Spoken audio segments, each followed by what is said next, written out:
Chers amis, bonjour. Nous parlerons aujourd'hui des vainqueurs de la bête se trouvant sur une mer de verre. Mais nous allons lire tout d'abord dans le livre de l'Apocalypse, au chapitre 15, les 2 premiers versets. Il est écrit « Puis je vis dans le ciel un autre signe grand et admirable, 7 anges qui tenaient 7 fléaux, les derniers, car par eux s'accomplit la colère de Dieu. Et je vis comme une mer de verre, mêlée de feu, et ceux qui avaient vaincu la bête et son image, et le nombre de son nom, debout sur la mer de verre, ayant des harpes de Dieu. »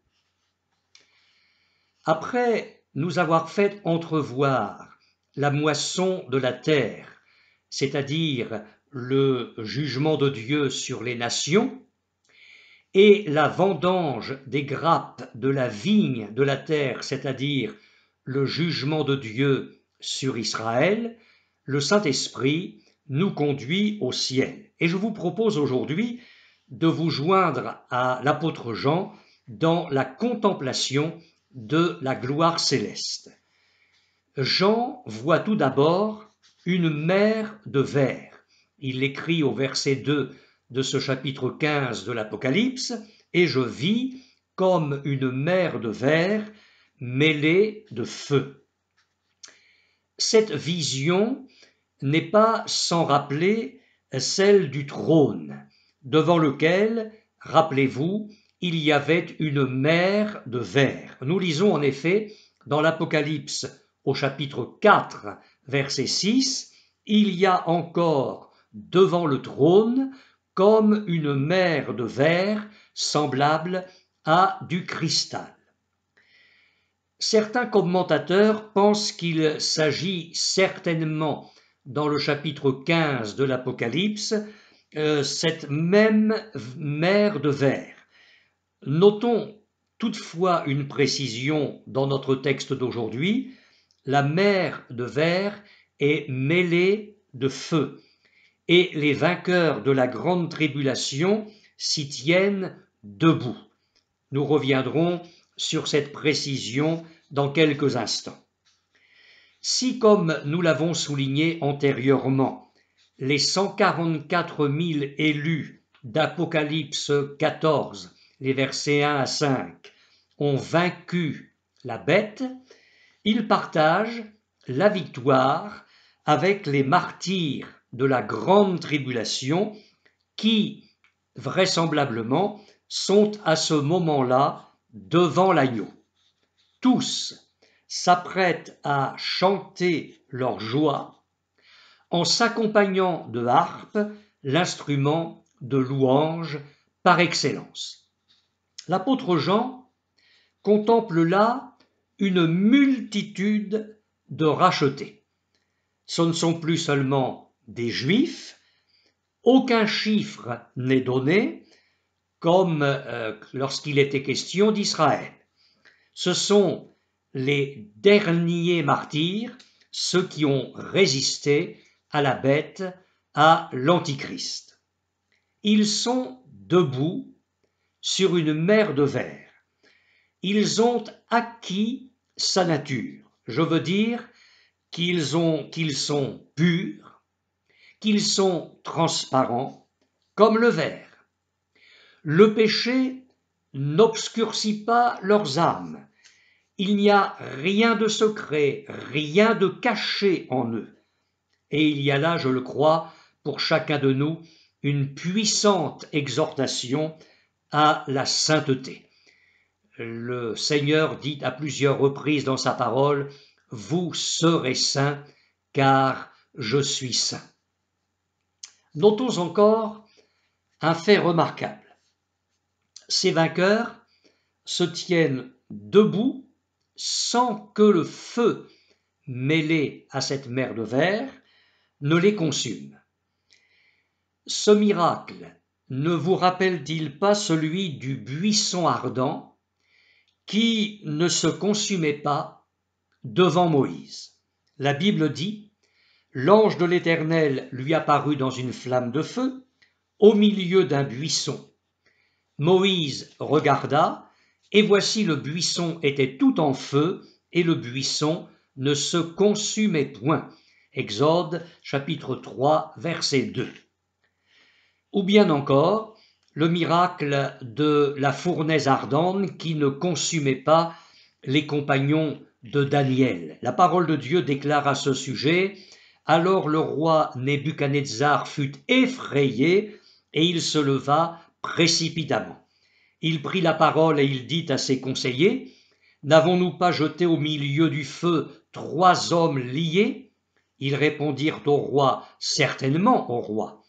Il reprit et dit: Eh bien, je vois 4 hommes sans lien qui marchent au milieu du feu et qui n'ont point de mal. Et la figure du 4e ressemble à celle d'un fils des dieux. Les satrapes, les intendants, les gouverneurs et les conseillers du roi s'assemblèrent. Ils virent que le feu n'avait eu aucun pouvoir sur le corps de ces hommes, que les cheveux de leur tête n'avaient pas été brûlés, que leurs caleçons n'avaient point été endommagés, et que l'odeur du feu ne les avait pas atteints. Livre de Daniel, chapitre 4, les versets 24 et 25 et le verset 27.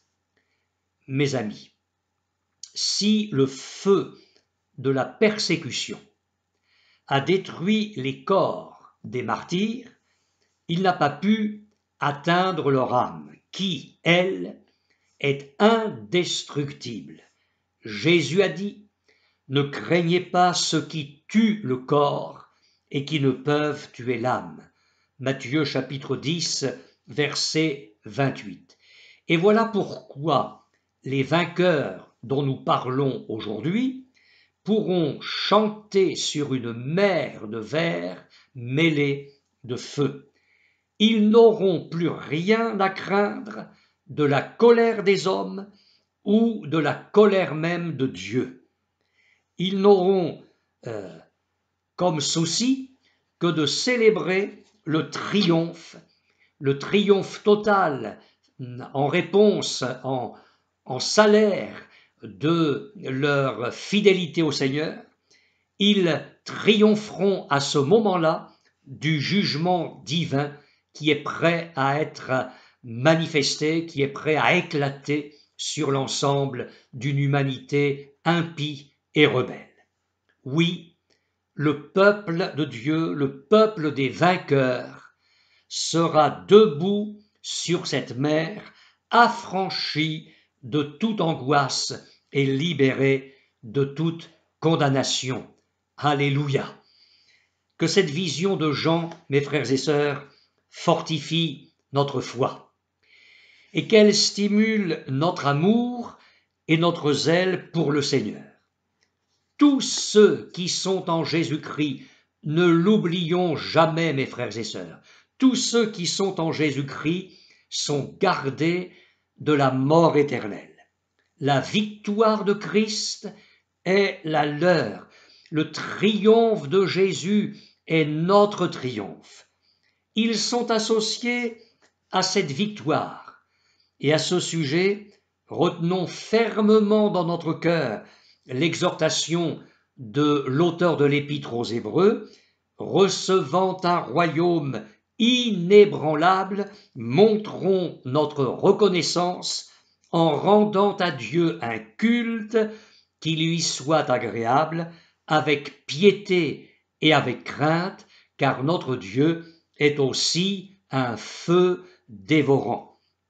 Épître aux Hébreux, chapitre 12, les versets 28 et 29. Mais que chanteront ces vainqueurs, debout sur la mer de verre? Voyons la suite de notre texte, les versets 3 et 4. Et ils chantent le cantique de Moïse, le serviteur de Dieu, et le cantique de l'agneau, en disant: Tes œuvres sont grandes et admirables, Seigneur Dieu Tout-Puissant, tes voies sont justes et véritables, Roi des nations. Qui ne craindrait, Seigneur, et ne glorifierai ton nom, car seul tu es saint, et toutes les nations viendront et se prosterneront devant toi, parce que tes jugements ont été manifestés. Alors nous remarquons que, tout d'abord, ils chanteront le cantique de Moïse. Nous en avons déjà parlé dans nos méditations précédentes.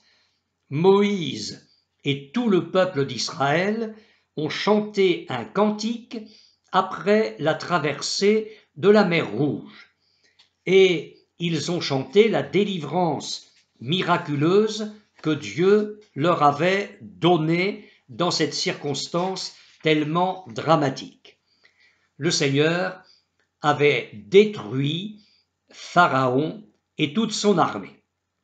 Vous pourrez relire le contenu de ce cantique dans le livre de l'Exode au chapitre 15, les versets 1 à 19.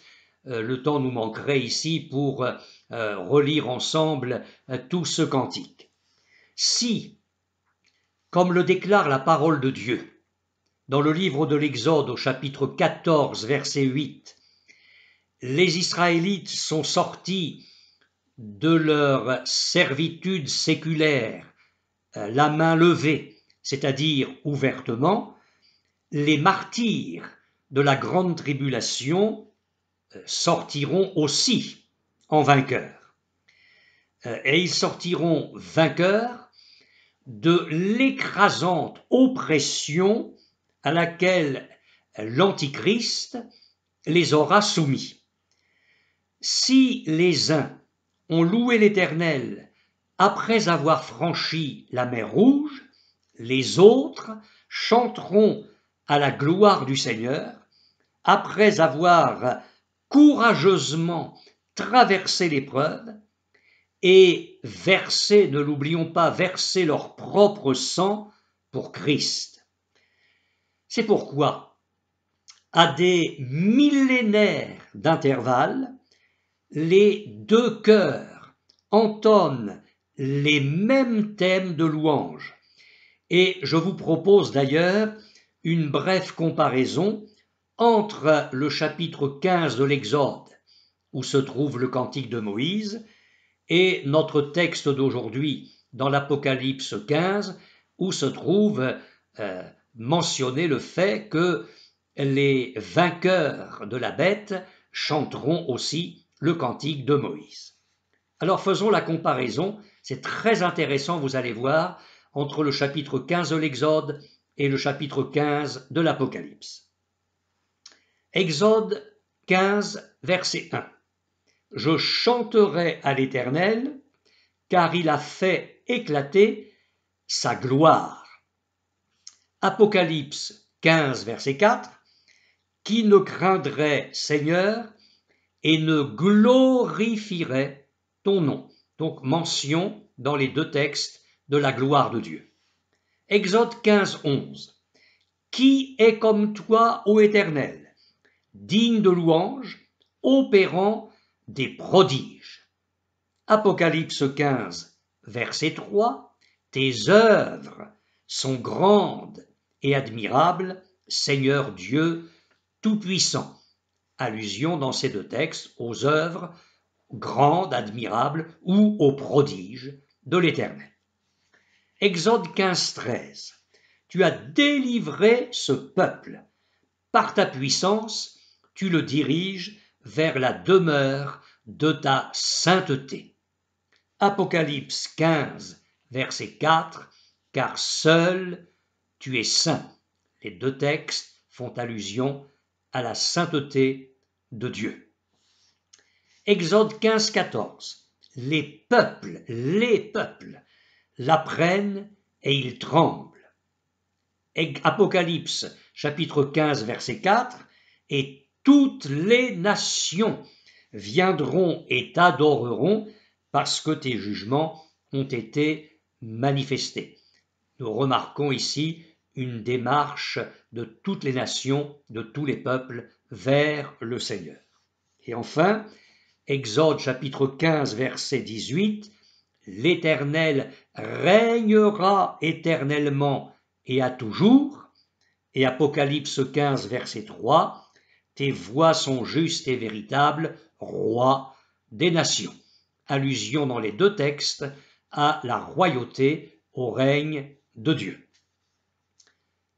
Cependant, la parole de Dieu fait mention d'un second cantique de Moïse, dont les accents, vous allez le constater avec moi, se rapprochent aussi d'Apocalypse 15. C'est ce cantique que Moïse enseigna aux Israélites à la veille de sa mort. Il est écrit en effet dans le livre du Deutéronome, cette fois, Deutéronome au chapitre 31, verset 22, et ce jour-là, Moïse écrivit ce cantique et il l'enseigna aux enfants d'Israël. Ce cantique devait servir de témoin contre eux. En effet, l'Éternel avait dit à Moïse, « Écris ce cantique et enseigne-le aux enfants d'Israël. Mets-le dans leur bouche et que ce cantique me serve de témoin contre les enfants d'Israël. » Deutéronome chapitre 31, verset 19. Ce cantique était destiné au dernier temps, c'est-à-dire, comme le disent nos versions, au jour où le malheur finira par atteindre Israël, un Israël acculé dans ses derniers retranchements peu avant la bataille d'Armageddon. Là encore, le temps nous manquerait pour étudier en détail ce second cantique de Moïse dans le chapitre 32 du Deutéronome, mais je vous exhorte vivement à le relire et à le méditer. Pour ceux qui aiment l'étude de la bonne parole de Dieu, je voudrais ici seulement m'arrêter quelques instants sur ce second cantique de Moïse. Je voudrais donner quelques indications à ceux qui m'écoutent et qui peut-être prennent des notes. Ce cantique de Moïse, en Deutéronome 32, est une prophétie sur l'histoire d'Israël. Il y a là comme un reflet de la beauté prophétique des Saintes Écritures. Le cantique aborde en effet les thèmes suivants. L'injustice d'Israël devant le Dieu juste. Ce sont les versets 1 à 6 que vous pourrez relire. Et c'est malheureusement le caractère de cette nation à travers les siècles. L'ingratitude d'Israël devant la bonté de Dieu au cours des années. Ce sont les versets 7 à 12. D'ailleurs, il suffit de se souvenir de ce qu'a été l'attitude du peuple d'Israël à l'égard de l'Éternel durant les 40 années dans le désert. L'infidélité d'Israël au Dieu fidèle. Ce sont les versets 13 à 20. Et souvenez-vous à cet égard de la très sombre période des juges, une période d'apostasie outrancière. Et la suite du cantique de Moïse parle de l'Israël inexcusable devant le châtiment de Dieu. Ce sont les versets 21 à 25. Évocation prophétique de la période des rois. Il est ensuite question d'Israël insulté et vaincu par les ennemis de Dieu. Ce sont les versets 26 à 35 et c'est une évocation de la période des captivités. Israël est alors invité à revenir vers son Dieu. Ce sont les versets 36 à 39 et c'est l'évocation du retour de l'exil. Et enfin, l'intégration d'Israël, en dépit de ses fautes, dans les plans de Dieu pour le monde.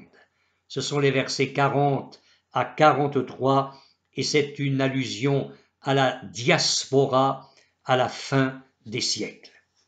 Vous aurez donc remarqué que le début et la fin du cantique de Moïse montrent clairement l'analogie entre Deutéronome 32 et Apocalypse 15, le texte que nous méditons aujourd'hui. Deutéronome 32, verset 4. Il est le rocher. Ses œuvres sont parfaites, car toutes ses voies sont justes. Apocalypse 15, verset 3. Tes œuvres sont grandes et admirables, tes voies sont justes et véritables, roi des nations. Notez au passage que les rachetés ne font pas une fastidieuse énumération de tout ce qu'ils ont fait pour Dieu. Ils ne glissent pas dans cette conception moderniste du témoignage qui comporte un étalage sans merci des œuvres humaines. Non, ce sont les œuvres de Dieu qui sont admirées. Dieu seul est glorifié. Soyons, mes amis, confus de toutes nos œuvres, de toutes nos voies, de tous nos systèmes, de toutes nos pratiques et, oserais-je le dire, de tous nos mouvements et de tous nos réveils si courts et si pollués, si vite et si rapidement éteints. À Dieu seul soit la gloire. Qui ne craindrait, Seigneur, et ne glorifierait ton nom, car seul tu es saint. Deutéronome 32, verset 43. Nation, chantez les louanges de son peuple, car l'Éternel venge le sang de ses serviteurs. Il se venge de ses adversaires. Et Apocalypse 15, verset 4, et toutes les nations viendront et se prosterneront devant toi parce que tes jugements ont été manifestés. Avez-vous remarqué que le cantique de Moïse proclame dès le début l'unique gloire de Dieu? Je chanterai à l'Éternel, car il a fait éclater sa gloire. Il n'y a dans tout le cantique pas un seul mot à la gloire du peuple israélite. Nous y trouvons seulement le témoignage rendu à la majesté divine. Qui est comme toi, ô Éternel? Mes amis, toute notre vie chrétienne devrait être un cantique et elle devrait être ce cantique-là, un témoignage à la gloire et à la majesté de notre Seigneur et de notre Sauveur Jésus-Christ. Notons enfin que les vainqueurs de la grande tribulation chanteront le cantique de l'agneau. Ces choristes n'acclameront pas seulement Christ comme le roi des nations, ainsi que nous l'avons lu il y a quelques instants, ils chanteront les louanges de l'agneau et se souviendront de l'heure de la croix. Si le cantique de Moïse exalte les hauts faits de Dieu dans l'Ancien Testament, le cantique de l'agneau s'inspire exclusivement du Nouveau Testament. Il ne verra le jour qu'à l'époque de la grande tribulation et il célébrera avant tout, c'est une certitude absolue, il célébrera avant tout le rachat expiatoire accompli par Jésus à la croix. Ces vainqueurs, rachetés par le sang de l'agneau, exécuteront probablement le cantique nouveau mentionné déjà au chapitre 5 de l'Apocalypse, les versets 9 et 10, et je vous le lis. « Tu es digne de prendre le livre et d'en ouvrir les sceaux, car tu as été immolé et tu as racheté pour Dieu par ton sang des hommes de toute tribu, de toute langue, de tout peuple et de toute nation, et tu as fait d'eux un royaume, des sacrificateurs pour notre Dieu, et ils régneront sur la terre. » Ces vainqueurs de la grande tribulation, exprimeront à pleine voix leur bonheur et leur amour pour le Seigneur qui, après avoir enduré les horribles souffrances de la croix, manifestera sa puissance, sa justice, sa souveraineté et sa sainteté. Le cantique de l'agneau, qu'est-il donc? Sinon tout ce que Christ a dit, ouvrant la bouche et annonçant dès le début de son ministère la venue du royaume céleste. Le cantique de l'agneau, qu'est-il? Sinon la glorification perpétuelle du Père. Jésus n'a-t-il pas dit dans sa prière au Père céleste: je t'ai glorifié sur la terre, je t'ai glorifié sur la terre. Jean chapitre 17, verset 4. Oh mes amis, nous savons où ce cantique de l'agneau a éclaté le plus puissamment. Nous savons quelle a été, parmi les milliards d'heures perdues de notre histoire humaine, nous savons l'heure divine d'infinie souffrance où Christ a accepté de rendre gloire à Dieu le Père.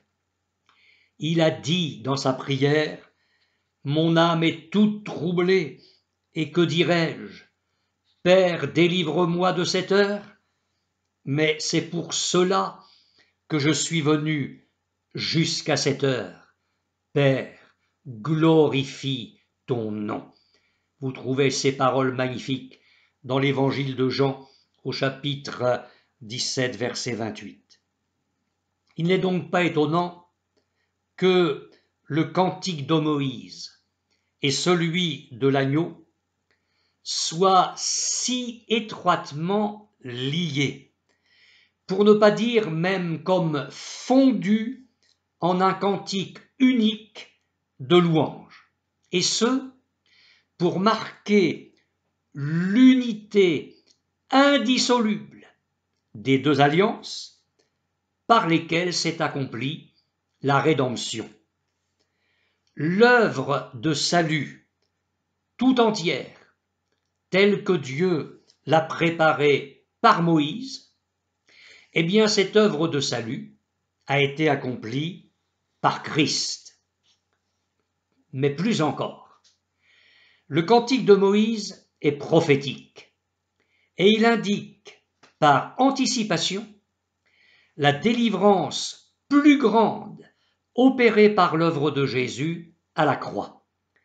Et le cantique de l'agneau est à son tour prophétique. Il s'élève à la gloire de Dieu qui doit resplendir sur toute la terre lors de l'avènement de son royaume. N'oubliez jamais ceci, mes frères et sœurs. L'Ancien Testament ne s'explique que par le Nouveau Testament. Et celui-ci, le Nouveau Testament, ne s'explique que par le royaume de Dieu qui vient. En résumé, les dernières pages de la Bible expliquent le livre tout entier, elles expliquent la parole de Dieu tout entière. Les entendez-vous, ces vainqueurs d'Apocalypse 15? Et toutes les nations viendront et se prosterneront devant toi parce que tes jugements ont été manifestés. Dépassant par la foi les siècles de blasphème et d'endurcissement, les élus acclament le jour où, toute révolte brisée, les genoux fléchiront devant Jésus-Christ, dans les cieux, sur la terre, sous la terre, et où toute langue confessera que Jésus-Christ est Seigneur, à la gloire de Dieu le Père, comme l'a écrit l'apôtre Paul dans son épître aux Philippiens au chapitre 2, verset 11, et nous disons Amen.